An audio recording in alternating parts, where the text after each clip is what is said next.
Magandang araw sa inyong lahat at ngayon ay ating aaralin ang iba't ibang formasyon ng pantig. Sa matandang Balarila ay 4 lamang ang kinikilalang formasyon ng pantig. Ito ay payak o patinig. Ito ay pantig na binubuo ng patinig lamang kaya tinawag na payak. Halimbawa nito ay ang salitang oo at aasa.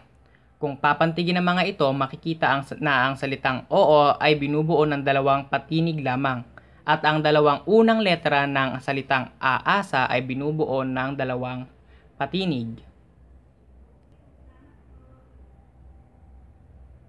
Sunod ay ang tambal una. Ito ay pantig na binubuo ng patinig na may tambal na katinig sa unahan kaya tinawag na tambal una. Halimbawa nito ay ang salitang babae at gitara. Kung papantigin ang mga ito, makikita na sa salitang babae ang ba ay katinig at patinig. Gayon din naman sa salitang gitara kung ito ay papantigin. Ito ay katinig, patinig na sunod-sunod. Sunod ay ang tambal huli. Ito ay pantig na binubuo ng patinig na may tambal na katinig sa hulihan kaya tinawag na tambal huli. Halimbawa nito ay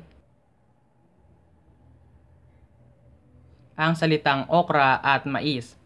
Kung papantigin ang mga ito, makikita na ang o at ka sa salitang okra ay patinig at katinig. Gayon din naman ang ay at sa salitang mais. Ito ay patinig at katinig. Sunod ay ang kabilaan. Ito ay pantig na binubuo ng patinig na may tambal na katinig sa unahan at hulihan, kaya tinawag na kabilaan. Halimbawa nito ay ang salitang bundok. Kung papantigin ang mga ito, makikita na ang bun at dok ay katinig, patinig, katinig.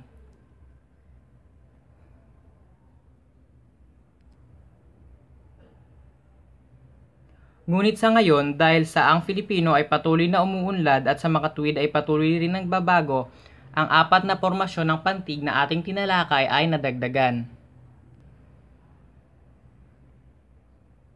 Una ay ang katinig, katinig, patinig. Ito ay pantig na binubuo ng patinig na may tambal na cluster sa unahan. Halimbawa nito ay ang salitang Tseke at Dracula. Kung papantigin ang mga ito, makikita ang ta, sa at na katinig, katinig, patinig. Ganon din ang dara at a na katinig, katinig, patinig.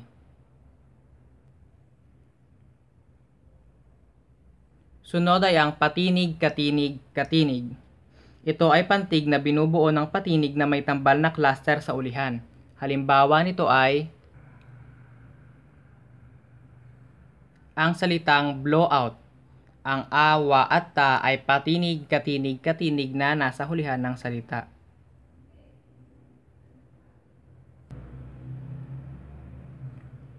Sunod ay ang katinig, katinig, patinig, katinig. Ito ay pantig na binubuo ng patinig na may tambal na cluster sa unahan at katinig sa hulihan. Halimbawa nito ay ang salitang plancha at truck. Kung papantigin ang mga ito, makikita natin sa plan ang 2 katinig sa unahan at 1 katinig sa hulihan. Ganon din naman ang salitang truck.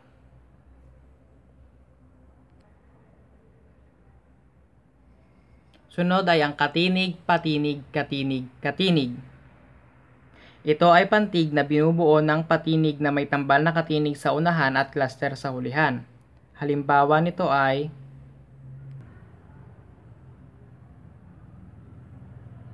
ang salitang nurse at card. Makikita natin ang katinig sa unahan at 2 katinig sa hulihan ng mga salita.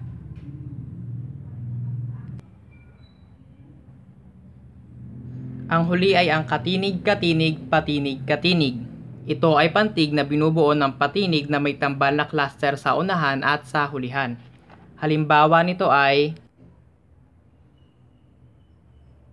ang salitang chart o chart sa Filipino. Makikita natin na ang cluster na ta at sa ay katinig-katinig at ganoon din sa huli, ang ra at ta ay katinig-katinig. Isa pang halimbawa ay ang salitang